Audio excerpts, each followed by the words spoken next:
অতি অবশ্যই খেয়াল রাখবেন মাছগুলো যেন ভেঙে না যায়। আর ম্যারিনেট করা হয়ে গেলে হাতে যদি সময় থাকে তাহলে এটাকে অবশ্যই রেখে দিতে পারেন 1 ঘন্টা মতো ফ্রিজের মধ্যে। আর যদি হাতে সময় না থাকে তাতেও কোনো অসুবিধা নেই, এটাকে আপনারা ডাইরেক্টলিও করে নিতে পারেন।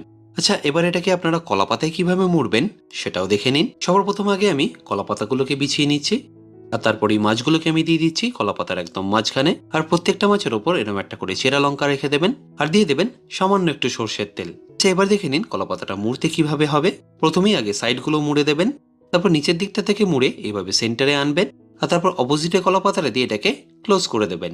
খুবই সিম্পল প্রসেস, এটাতে অসুবিধা হওয়ার কোনো কারণ নেই। আর তারপর একটা দড়ির মাধ্যমে এইভাবে এটাকে বেঁধে দেবেন। হয়তো একটু ধৈর্য ধরে আপনাদের এটাকে করে নিতে হবে, বাট পাতুরিটা পাতে পড়লে কিন্তু সবই ভুলে যাবেন।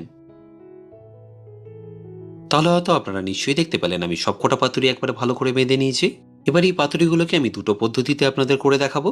একটা ভাপিয়ে,